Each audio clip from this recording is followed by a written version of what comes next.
Avis vascular centre మన దేశంలోనే the best varicose vein hospital.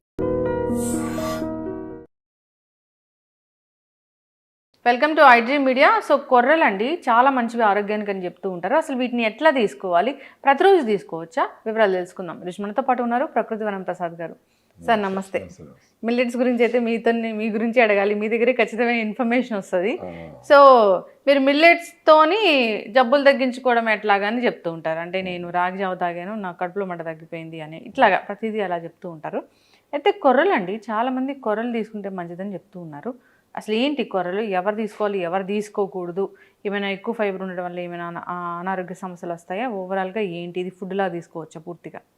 యాక్చువల్గా ఇప్పుడు రాయలసీమలో వర్షాధారితంగా 2-3 వర్షాలు పడితే కూడా పండే పంటలు కొర్రలు, సాములు, మిల్లెట్స్ అన్నీ కూడా ఎక్కువ ఇన్పుట్స్, ఎక్కువ ఎరువులు, ఎక్కువ వర్షము ఏం అవసరం లే. టెంపరేచర్లు పెరిగితే కూడా పండుతాయి, ఈజీగా పండిపోతాయి. ఆ సొప్పంతా ఆవులకి మంచి ఫుడ్, ఆ గ్రెయిన్ మనం తింటాము. కొర్రల్లో 8% ఫైబర్ ఉంటుంది, పీచు పదార్థం. రైస్లో 0.5, పాలిష్ చేసిన బియ్యంలో అయితే 0.3. సో పీచు పదార్థమే లేదు బియ్యంలో.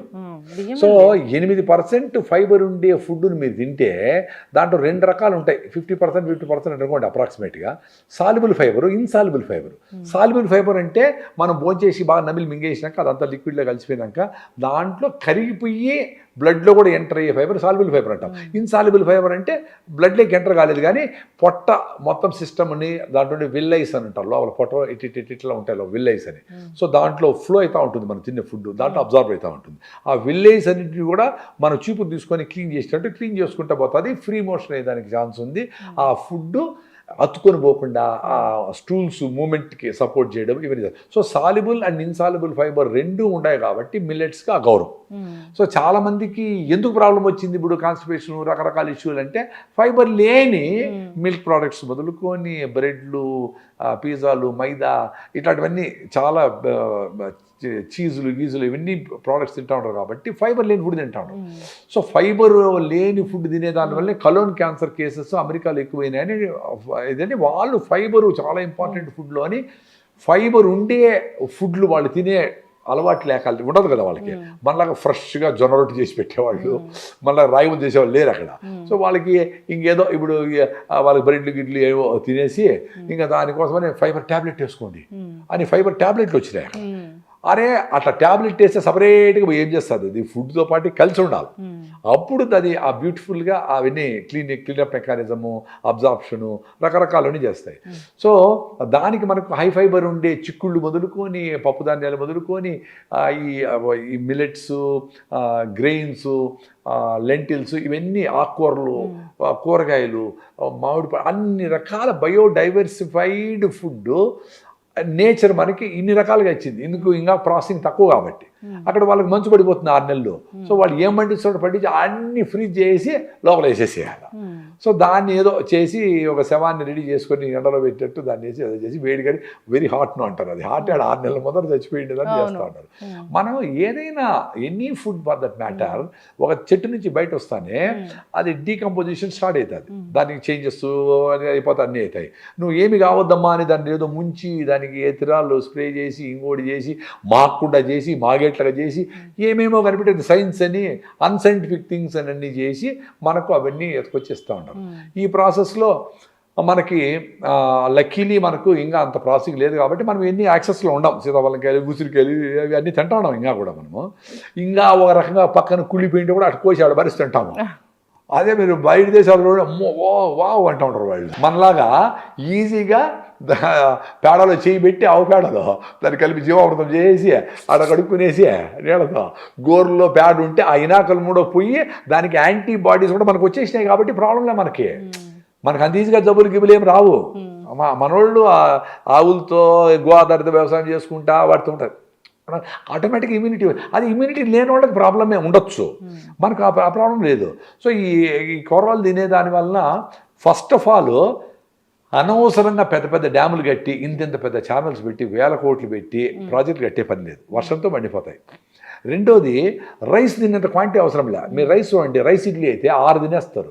అదే కొర్ర ఇడ్లీ అయితే 2 తింటే చాలు ఉంటుంది. బ్రెయిన్ ఎందుకు ఫైబర్ ఉంది చాలు అన్నారు, ప్లీజ్ చాలు అంటుంది. సో వర్షముతోనే మండిపోతాయి, ఖర్చు తక్కువ, పురుగులు పట్టవు, మందులు కొట్టే పని లేదు. ఓకే, చిలకలు అవన్నీ వస్తాయి, దానికి ఏదో చేసుకుంటాం, ఫంగస్లకి ఏం రావు, మందులు కొట్టే. సో ఇవి గ్రెయిన్స్ కట్ చేసి బాగా ఎండబెట్టేసి ఎత్తిపెట్టుకుంటే 10 ఏళ్ళైనా చెడిపోవు. నీకు కరెంట్ అవసరంలే, గ్రెయిన్స్ అవసరంలే, ఫుడ్ కార్పొరేషన్ ఇది అవసరంలే, పురుగులు పట్టు ఏం పట్టవండి. అవి ఎలకలు కూడా తినలేవు, జారిపోతాయి.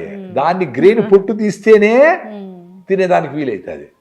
పక్షులు కూడా తింటాయి, మిగతా ఏవి తినలేవు. సో మనం తీసుకొచ్చి ఇంట్లో పెట్టుకొని హ్యాపీ. సో మనకి నీళ్లు తక్కువ, ప్రిజర్వేషన్కి ఏమీ ఖర్చు లేదు. ఇంట్లో ఓ మూట వేసుకుంటే దాన్ని ఎప్పటికప్పుడు ఇసురుకొని అన్నంలాగా తినొచ్చా వాటిని. దానిపైన పొట్టు తీసేసి గ్రీన్గా చేసుకొని అన్నంలాగా, దాని పీచు పదార్థం ఎక్కువ కాబట్టి 4-5 గంటలు నానబెడితే అది బాగా పీల్చుకుంటుంది. తేమ పీచు పదార్థం కూడా బాగా తేమను పీల్చుకుంటుంది కాబట్టి డైజెషన్ ఈజీగా అవుతుంది. బాగా డ్యాంప్ అయిన పీచు పదార్థం క్లీనింగ్కి బాగుంటుంది, ఈజీగా డైజెస్ట్ అవుతుంది. ఓకే, ఎవరికన్నా ఒకరికో ఇద్దరికో కొంచెం పొట్ట హెవీగా అనిపించేవాడు లేకుండా ఉంటుంది కాబట్టి సోక్ చేయమంటాం. హై ఫైబర్ ఉండే మిల్లెట్స్ ఏదైనా కానీ. కొర్రలు కూడా అంతే. కొర్రలు ముఖ్యంగా రాయలసీమ, అనంతపూర్, కర్నూలు జిల్లాలో ఈజీగా అట్ట పండిపోయేటివి. వాటిని తిని దంచుకొని బాగా కష్టపడే వాళ్ళందరూ కొర్రబోవ పెట్టేవాళ్ళు. సోంబేరిగా ఖాళీగా ఉండే వాళ్ళకి అన్నం పెట్టేవాళ్ళు. ఎందుకు సోంబేరిగా ఉండే మళ్ళీ ఆకలి అవుతుంది, మళ్ళీ తినాలి వాడు. కష్టపడేవాడికి ఏంటి, ఒకసారి తినేస్తే మళ్ళీ ఆకలి కాకూడదు, వాడికి శక్తి కావాలా. సో కంటిన్యూగా శక్తి రావాలంటే దాంట్లో ఉండే పీచు పదార్థం చిన్నగా అరిగి చిన్నగా క్యాలరీస్ ఇస్తుంది. మీకు బ్లడ్ 5 నుంచి 6 లీటర్ల బ్లడ్ ఉంటుంది. 5 నుంచి 6 గ్రాముల గ్లూకోజ్ చిన్నగా వస్తూ ఉంటే దానికి కావాల్సిన ఇన్సులిన్ వచ్చి దాన్ని ఫైర్ చేసి ఎనర్జీ వస్తూ ఉంటే యాక్టివ్గా ఉంటావు, లాంగ్ అవర్స్ పని మీద ఉంటావు. ఈ జమీందారులకు పెద్ద వాళ్ళకి ఏంటి, వాళ్ళకి తినేదే పని, వేరే పెద్ద పని ఏం లేదు కదా. సో పొద్దున్న లేసి స్నానం చేసేదానికే వాళ్ళు ఓపిక ఉండదు. స్నానం చేసి బాగా ఇడ్లీలు మెత్తగా అట్లా మెత్తగా తినేసి మింగేసి 1 గంట తర్వాత మళ్ళీ ఆకలి కావాలా, మళ్ళీ 2 బజ్జీలు తినాలా, మళ్ళీ కొంచెం అట్లా రెస్ట్, మళ్ళీ అట్లా కంటిన్యూగా తినాలంటే భిన్నారిపోయే ఫుడ్స్, ఫైబర్ లేని ఫుడ్స్లో రైస్ కన్జంప్షన్ టాప్లో ఉంది. అది కూడా పాత రైస్ కాదు, ముందు దంపుడు బియ్యం అవి తినేటప్పుడు కూడా ఫైబర్ ఉండింది వాటిల్లో. ఆ దేశీ బియ్యము, నవరా బియ్యము ఇట్లా వాటిలో కూడా ఫైబర్ ఉండింది. ఎంతో 1% 2% ఎంతో ఉండింది. సో ఇప్పుడు ఉండే వాటిలో పైన ఫైబర్ కూడా అంతా పాలిష్ చేసి తౌడు వేస్తాము. ఆవులేమో గట్టిగా ఉంటాయి, మనకి B12 deficiency, B complex deficiency అయిపోయింది. సో ఎప్పుడైతే ఈ పెద్దోళ్ళందరూ రైస్ తింటా ఉండరు, అది దేవుని బువ్వ తెల్లగా ఉంటుంది చాలా మంచిది అని ఒక పెద్ద మెసేజ్ పోయిందో, చాలా మంది పరిగెత్తిపోయి మాకు బియ్యం కావాలంటే ఇంత ముందర గవర్నమెంట్లో 30-40 ఏళ్ల ముందర అందరికి ఫ్రీ రైస్ అని చెప్పేసి ₹2 బియ్యం ఇచ్చినారు. అది అప్పుడు ఆకలికి అవసరమేమో నాకు తెలియదు, కానీ దానికి అలవాటు అయిపోయి మొత్తం వ్యవస్థ అంతా రైస్ కుక్కర్లు మొదలుకొని అన్ని రైస్తో, బిర్యానీలు అన్ని రైస్తోనే వచ్చేసినాయి. ఇప్పుడు కొర్రలు గిర్రలు సాములు వాటి ఎట్ట చేసుకోవాలనేది పెద్ద క్వశ్చన్ అయిపోయింది. ముఖ్యంగా ఎందుకు దూరమైనాయంటే వాటి పైన పొట్టు తీసేదానికి కొంచెం మెకానిజం ఉండాలి, దానికి రాళ్ళు తీసేదానికి కొంచెం మెకానిజం ఉండాలి, దానికి ఇసిరేది చెరిగేది ఇట్లాంటివన్నీ లేవు కదా ఇప్పుడు. సో దానికి సరిపోయే మిషన్ లేవు. అదే రైస్ కోసం పెద్ద వ్యవస్థలు ఏర్పడి మిషన్లు వేస్తే ఇట్లా వచ్చేస్తాయి, అప్పక ఎంత పాలిష్ వచ్చేస్తాయి. సో దానికి కొర్రలు వీటికి చేసి ఇప్పుడు చిన్న మిషన్లు వచ్చినాయి. గవర్నమెంట్ కూడా అది గుర్తించి 2023 సంవత్సరం ఇంటర్నేషనల్ ఇయర్ ఆఫ్ మిల్లెట్స్ అని పెట్టి ప్రపంచమంతా దాని గురించి చెప్పినారు. మీరు ఆరోగ్యంగా ఉంటారని. ఎవరు తినకూడదు, అందరికీ మంచిదే, కానీ ఎవరు తినకూడదు అంటే మరీ సన్నగా ఉండేవాళ్ళు, బక్కగా ఉండేవాళ్ళు, మరీ మిల్లెట్సే తింటే ఇంకా సన్నగా అయిపోతే వెయిట్ లాస్ అయితే కొన్ని నాకు కూడా B12 డెఫిషియన్సీ వచ్చింది. పరిగెత్తి అన్ని తింటాను, మిల్లెట్సే మొదలు పెడితే. అందుకని ఒక పూట అవి తినండి, ఇంకొక పూట మీ జొన్న రొట్టెలో, మీ దేశీ బియ్యమో, మీ సద్ద రొట్టెలో తినండి, అప్పుడు సరిపోతుంది. నేను బ్యాలెన్స్ చేసుకోమని చెప్తాము. పాలిచ్చే తల్లులు మిల్లెట్సే ఎక్కువ తింటే పాలు తగ్గిపోయేదానికి ఛాన్స్ ఉంది. సో వాళ్ళు కూడా రాగులు ఎక్కువ తినాలా, ఒకసారి బియ్యం కూడా తినచ్చు, జొన్నలు తింటే వాళ్ళకి మంచిగా ఉంటుంది. సజ్జలు ఎక్కువ తినాలి, లాక్టేటింగ్ మదర్స్. సజ్జలు సూపర్ ఫుడ్. మా అమ్మ అసలు ఏం తెలియదు, పెద్ద చదువుకోలే, ఏమి డెలివరీ అయిన ఆవు, మా ఇంట్లో ఆవులు ఉండేవి కదా, అప్పుడు సజ్జలు ఉడకబెట్టి పెట్టేది, పాలు బాగా వచ్చేది. అంటే వాళ్ళు చూసిన రిజల్ట్స్ అట్లే పెట్టి అట్లే పాలు వస్తాయి. అంతే తల్లైనా ఒకటే, మనుషులైనా ఒకటి, ఆవులైనా ఒకటే. సో సజ్జలు super food for lactating mothers. రాగులు మంచి కాల్షియం ఇస్తుంది, బెల్లం సూపర్ ఐరన్ ఉంది. సో ఇవన్నీ మన జీవితంలో భాగంగా ఉన్నాయి. అవన్నీ పళ్ళులు తయారయ్యి అక్కడే కన్జ్యూమ్ అయ్యేటివి, అక్కడే ప్రాసెసింగ్ అయ్యేటివి, అక్కడే దంచేవాళ్ళు, అక్కడే ఇసిరేవాళ్ళు, అన్నీ చేసేవాళ్ళు. ఇప్పుడు అంతా కార్పొరేట్ చేతులకు పోయినా కాబట్టి అన్నీ మళ్ళీ అక్కడ పల్లెల్లో నుంచి వచ్చి ఫ్యాక్టరీలో మాది ప్యాకెట్లో వచ్చి ముద్రేస్తే నేను కొంటా ఉండరు. పెద్దోళ్ళందరూ కొంటా ఉండరు, చిన్నోళ్ళందరూ బియ్యంలోనే ఉండరు. ఇంకా అవును, కరెక్టే సార్. ఇప్పుడు మిల్లెట్స్ కాస్ట్ కూడా చాలా పెరిగిపోయినాయి. అసలు వాటిని కూడా ఆర్గానిక్ అంటున్నారు ఏంటి? అసలు బేసికల్గా అది ఆర్గానికేగా? By default organic. ఎందుకంటే వాటికి యూరియల్ DAP వేసేంత మాత్రం ఎక్కువే మండవు. అవి పండేది 5 క్వింటాలు 6 క్వింటాలే. దాన్ని ఓకే ఆర్గానిక్ అనేస్తే అది ఒక పెద్ద బ్రాండ్ లాగా జనాలు కొంటారని మీకు యూరియాలు డిఏపీలు స్ప్రేలు చేసే అవసరమే ఉండదు మిల్లెట్స్కి. ఆ సీజన్లో కరెక్ట్గా వేసి 2 వారాలు పడితే పండిపోతాయి, 2-3 వారాలు మ్యాక్సిమం పడితే పండిపోతాయి.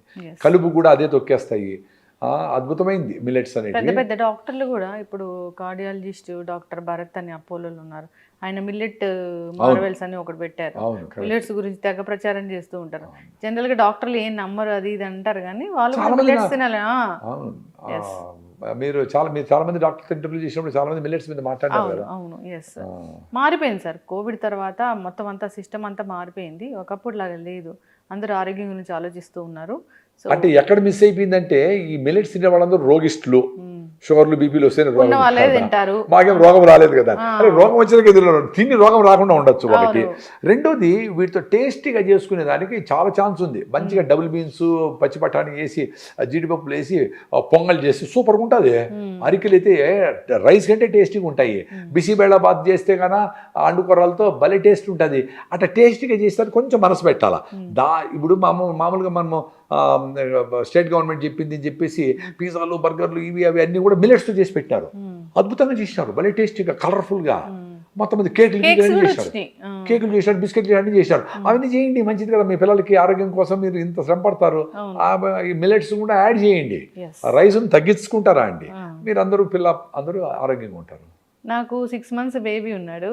ఎందుకో నేను ఒక 2 years బ్యాక్ నేను మిమ్మల్ని వేరే ఛానల్లో ఇంటర్వ్యూ చేశాను.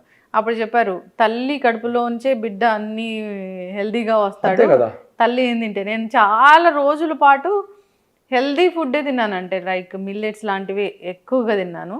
సో హెల్దీగా పుట్టారు. అది చాలా ఇంపార్టెంట్. ఎందుకంటే 6 హిమోగ్లోబిన్ 6-5 ఉన్నది అనుకోండి హిమోగ్లోబిన్. ఏదో అందంగా కనపడేది ఏమేమో చేసుకొని పెళ్ళిళ్ళు చేసుకునేస్తారు. వాళ్ళకి ప్రెగ్నెన్సీ వస్తాను, మీకు హిమోగ్లోబిన్ చాలా తక్కువ ఉందండి, యూ కాంట్ బేరే చేయండి. So you have to folic acid, iron, zinc రకరకాల మందులన్నీ ఇచ్చి యూరియా డిఏపీ వేసి పెంచితే పొలాలు పెంచినట్టు లోపల బిడ్డ 4 కిలోలు చేస్తారు. వీళ్ళు నార్మల్ డెలివరీ శక్తే ఉండదు కదా. సో ఈవిడ పుడతానే వాడు యూరియా బిడ్డలాగానే కదా. సో వాడికి జలుబు ఇది అద్దాలు వచ్చాయి, ఇది వచ్చి అది వచ్చాయి, 20 డయాబెటీస్ వచ్చాయంటే మదర్ హెల్తీగా ఉండాలి, చాలా ఇంపార్టెంట్ అది. ఎంత కేర్ఫుల్గా ఉండాలి మదరు. అందుకని పెళ్లి చేసుకునేటప్పుడు అన్ని జాతకాలు గీతకాలు అన్ని చూసుకోండి మీరు అందరూ. తర్వాత హిమోగ్లోబిన్ టెస్ట్ చేయించుకోండి. 6-7 ఉందనుకో 6 నెలలు వెయిట్ చేసి ఇప్పుడు మన ఫుడ్లు అన్ని తిని నువ్వు లడ్డు, పల్లి లడ్డు, కొబ్బరి లడ్డు, రాగి జావులు, సద్దులు గిద్దలు అన్నీ తిని మార్నింగ్ వాకింగ్ చేసి యోగా చేసి ప్రాణాయామం చేసి నువ్వులు పూసుకొని ఎండలో ఉండి విటమిన్ D3 బాగా పెంచుకొని ఎముకలు గట్టిగా చేసుకొని గట్టు మైక్రోవేవ్ బాగా చేసుకొని ఫర్మెంటెడ్ ఫుడ్స్ తిని అమ్మలు దాగి అన్నీ తాగి మళ్ళీ పెళ్లి చేసుకొని హ్యాపీగా ఉండండి, ఆరోగ్యంగా ఉండండి. ఆరోగ్యంగా ఉంటేనే హ్యాపీగా ఉంటారు. హ్యాపీగా ఉండేదానికి డబ్బులు గిబ్బులు ఏం పని చేయవు. ఆరోగ్యం బాగా థైరాయిడ్ ప్రాబ్లం, షుగర్, బీపీలు ఉంటే ఆరోగ్యం ఎట్లుంటారు, ఆనందంగా ఎట్లుంటారు. అది చాలా సిన్సియర్గా ఆలోచించాలి ప్రతి ఒక్కరు. ఖచ్చితంగా సార్, చాలా చక్కగా చెప్పారు. సో మంచి మాటలు పాటించాలని కోరుకుందాం, ఆరోగ్యంగా ఉంటారు. అదే 2 థింగ్స్ అండి, 3. ఒకటి వచ్చి తెలివైన వాళ్ళు వినడము, అర్థం చేసుకోవడం, ఆచరించడం ఇన్స్టెంట్గా చేస్తారు. ఇప్పుడు మనం ఏదో మాట్లాడుకున్నాం, అరే ఎప్పుడు చూద్దాము అనుకునేవాడు చాలా ఇంటెలిజెంట్. యావరేజ్గా ఉండేవాడు వింటాడు, అర్థం చేసుకుంటాడు. ఆచరించే దాంట్లో చాలా స్లో. ఎక్కువ మంది అక్కడ ఉండిపోయినారు. అతి తెలివి వాళ్ళు ఉంటారు కొంతమంది. ఇన్ని రకాల మందులు వేసుకుంటే పోతుంది, రాయిదావుతో పోతుంది అనుకుంటారు. నమస్కారం వాళ్ళకి. ఫుడ్డేగా తినమనింది. ఖచ్చితమైన ఇన్ఫర్మేషన్ సార్, ధన్యవాదాలు.